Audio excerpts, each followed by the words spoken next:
Assalamu alaikum wa rahmatullahi wa barakatuhu. Alhamdulillahi wassalatu wassalamu ala rasulillahi wa ala alihi wa sahbihi ajma'in. My beloved Muslims around the world, in today's da'wah we are going to discuss or talk about the divorce, meaning of divorce, essence of divorce, and how we can bring it to an end, or how to stop divorce from happening, inshallah. Firstly, the meaning of divorce. In Islamic law, divorce refers to a husband's unilateral right to dissolve a marriage. But while it is a legally permissible option, it is also highly discouraged, because it is the detested lawful thing in the sight of Allah Azza wa Jalla, but except if it serves as the last resort to an irreconcilable conflict between the spouse.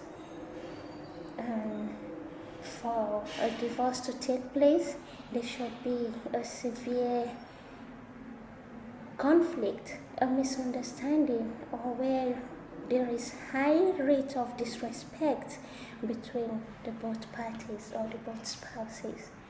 So what are the causes for divorce? Many marriages comes to an end due to the following irreconcilable issues, such as financial stress. Financial stress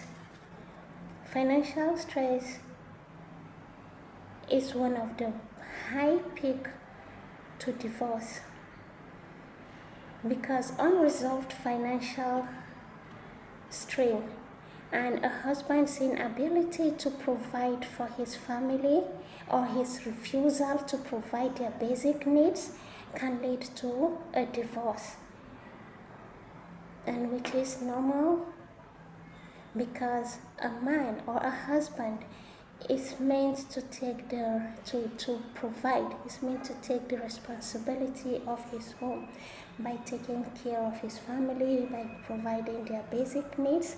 But failure to do this, Islam permits divorce to take place, to separate from that marriage. And incompatibility issues, where two parties or two partners are incompatible in various ways, mostly the fundamental differences in religion, commitment, in their lifestyle, in their mindset, in their goal in life. If they are not meeting up in one page, then divorce is highly permissible, because compatibility in marriage is very important, is very vital.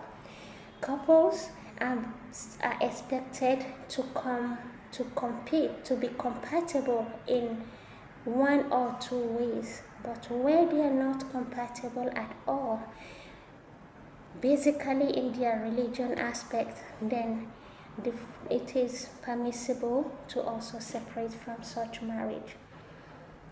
Abuses or cruelty, where there is emotional abuse, physical abuse, or psychological abuse within a marriage, can also lead to divorce, because this shows that the respect, the valuation, the pity is no longer there for someone or for one of the party to abuse his partner or her partner publicly, or in presence of their kids or family members, is a high issue that can lead to a divorce in Islam. And also we have the infidelity, the breach of trust, where a partner breaches the trust of his partner or her partner through unfaithfulness, also lead to a divorce, because in Islam it is not permissible for any partner in marriage to breach a trust to be unfaithful to his partner. So this can lead to a divorce. Irreconcilable differences where two parties grow separately over time, where their needs, their dreams don't come along, where they avoid each other, where their mindset is different. This also can lead to a divorce. And also bitterness, inability to fulfill marital rights and companionship, where one of the party is unable to fulfill marital rights and companionship, is also a reason for a marriage to come to an end. So how do we prevent all this from happening, my dear brothers and sisters? We have few tips to that. Firstly, we have to go on premarital counseling. We have to cross-check to know if the party or the person we are planning to get married to in life, in our search, is truly compatible with us or with you. Seeking thorough compatibility check and premarital guidance before getting into marriage is very important. Know the person you are dating, know the person you are checking out to marry. Is he or her compatible to you? Do you have same mindset and same goal? Do you meet up in your religious commitment? These are also a vital aspect to search, to seek on before venturing into marriage. And that is why I'm emphasizing on this aspect. True compatibility. Check your partner. Who is she? Who is he? Am I compatible? Are we compatible? Is our religion the same? Is our mindset working together? Do we have same goal? Before you take the high decision of marriage, because marriage is a journey. We receive the certificate before getting into it. You receive the certificate because you already know who you're meeting, who you're going to build your future with before you get into it. You don't expect any certificate when you get into marriage. So it is very important to screen, to check properly who you're planning to end up with. Open communication and compromise. There should be a high possibility for an open communication to take place between the couples, between the two spouses, before the two people, before getting into marriage. You should be able to discuss hard conversation. You should be able to go through hard time to understand who that person really is before accepting or saying yes to the marriage. This should be respect. You should ensure that you have mutual respect for each other, honest dialogue, and willingness to compromise on daily basis.